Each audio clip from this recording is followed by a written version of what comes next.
संभल के पूर्व सीओ अनुज चौधरी लगातार चर्चाओं में बने हुए हैं। अब उनका ट्रांसफर संभल के ही चंदौसी में कर दिया गया है। इसी बीच पूर्व आईपीएस अधिकारी अमिताभ ठाकुर भी अनुज चौधरी के खिलाफ मोर्चा खोले हुए हैं। दरअसल अपने एक बार होली और 52 बार जुमा वाले बयान और हाथ में गदा लेकर चलने को लेकर अनुज चौधरी के खिलाफ जांच हुई थी। जांच में उन्हें क्लीन चिट भी मिल गई थी, मगर पूर्व आईपीएस अधिकारी अमिताभ ठाकुर की आपत्ति के बाद एक बार फिर अनुज चौधरी के खिलाफ जांच शुरू हो गई है।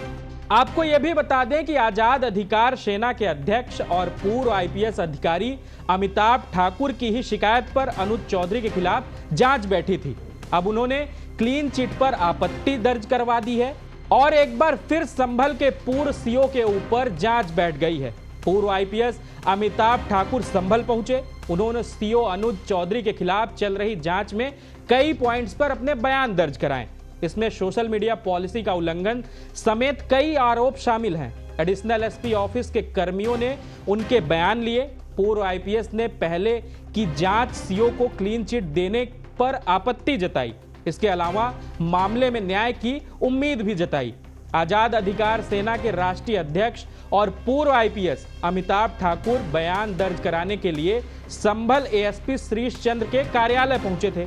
हालांकि इस दौरान एसपी मौजूद नहीं थे। उनकी गैर मौजूदगी में उनके ऑफिस में कार्यरत कर्मियों ने बयान दर्ज किए। इसके बाद मीडिया से बातचीत करते समय अमिताभ ठाकुर ने बताया कि कुल 6 पॉइंट्स पर उन्होंने अपने बयान दर्ज कराए हैं। इसके अलावा कुछ साक्ष्य भी सौंपे हैं। चलिए अब आपको वो पॉइंट्स बता देते हैं। पूर्व आईपीएस ने बताया कि सोशल मीडिया पॉलिसी उल्लंघन, यूपी सरकार द्वारा मीडिया से इंटरेक्शन के संबंध में निर्गत शासनादेश का उल्लंघन, वर्दी धारण से संबंधित नियमों का उल्लंघन, वर्ग वैमनस्य की स्थिति उत्पन्न करना, इसके अलावा अन्य कई प्रकार के कार्य और आचरण जो सामान्य रूप से एक पुलिस अफसर से अपेक्षित नहीं है, उनके संबंध में मैंने अलग अलग साक्ष्य और तथ्य पेश किए हैं।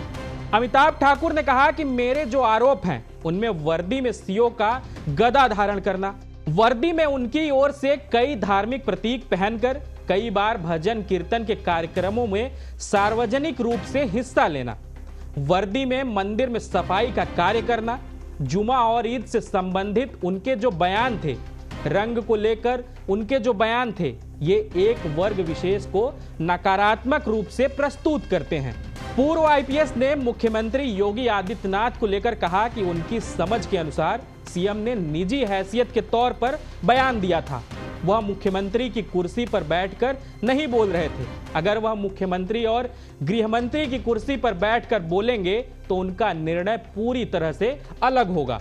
अनुज चौधरी को क्लीन चिट देना गलत है। इस मामले में अब निष्पक्ष न्याय की उम्मीद है। संभल में सीओ के तौर पर तैनात रहे अनुज चौधरी अपने कई बार बयानों को लेकर सुर्खियों में रहे थे। 6 मार्च को उन्होंने कहा था कि होली के रंगों से असहज होने वाले लोगों को त्योहार के दिन घर में ही रहना चाहिए। होली साल में एक बार आता है, जबकि शुक्रवार की नमाज साल में 52 बार होती है। किष्किंधा से आई हनुमान रथ यात्रा में सीओ गदा लेकर चले गए थे।